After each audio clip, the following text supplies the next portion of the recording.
కనికరించు తప్పులకు తడబడి ఒక పక్క ఒరిగెన ఓంకారమూర్తి.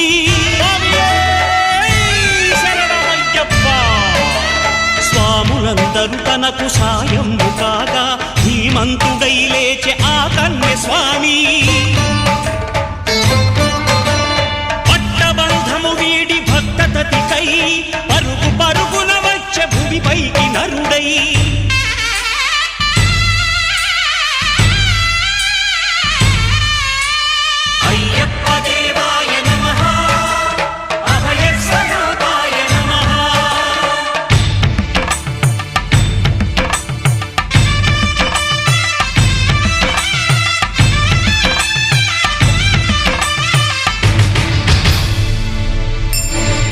ఘోరకీకారణ్య సంసార యాత్రికుల శరణు ఘోషలు విని రోజు శబరీష